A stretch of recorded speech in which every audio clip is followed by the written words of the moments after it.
તો વાત કરીએ વડોદરાની, તો વડોદરામાં આરોપીને સ્થળ ઉપર લાવવામાં આવ્યો છે, જ્યાં વડોદરામાં સ્થાનિકોનો રક્ષિત વિરુદ્ધ રોષ જોવા મળ્યો છે।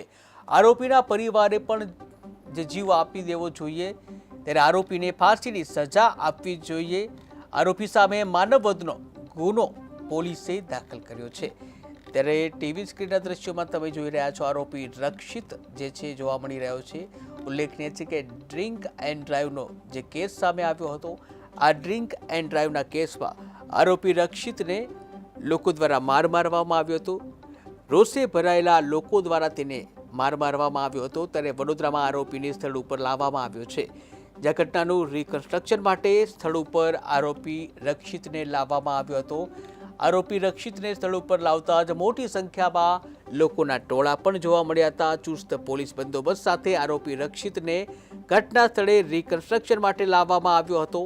ત્યારે વડોદરામાં સ્થાનિકોનો જે ભોગ પણ તે બનેલો છે, સ્થાનિકોનો જે રોષ પણ છે, ત્યારે આરોપીના પરિવારે પણ જીવ આપી દેવો જોઈએ, જ્યાં આરોપીને ફાંસીની સજા થવી જોઈએ। આરોપી સામે માનવવધનો ગુનો પોલીસે દાખલ કર્યો છે।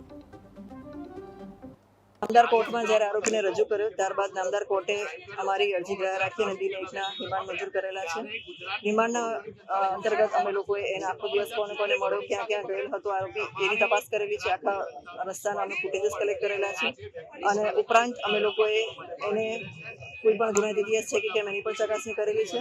સાથોસાથ અમે આજે અમારું ઇન્વેસ્ટિગેશન પૂર્ણ ન થાય તો ફરી રિમાન્ડ માટે પણ અમે કાર્યવાહી કરશું। અમે લોકોએ બીએનએસ કલમ 105 મુજબ ગુનો દાખલ કરેલો છે અને આગળ અમારી તપાસ ચાલુ છે।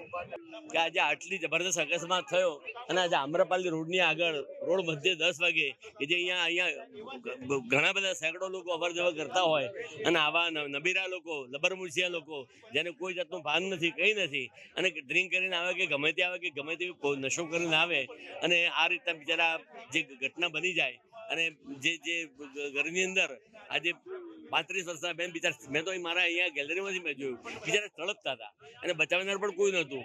અને પછી તો મેસેજ મળ્યા કે બેન તો બિચારા ગુજરી ગયા અને એની પાસે બીજા 3-4 જણા જે છે અત્યારે હોસ્પિટલમાં જીવન મરણ વચ્ચે ઝૂલા ખાઈ રહેલા છે। સાહેબ, આવું ન ચાલવું જોઈએ। ગુજરાત સરકાર, હું તો વડોદરાની જે પોલીસ તંત્ર છે એને પણ મારી રિક્વેસ્ટ છે કે તમે રાત્રે આની માટે તમે જે કંઈ તમારે કરવાનું હોય, દેખરેખ રાખવાની હોય, એ તમે ફરતા રહો ને આવા અસામાજિક તત્વોને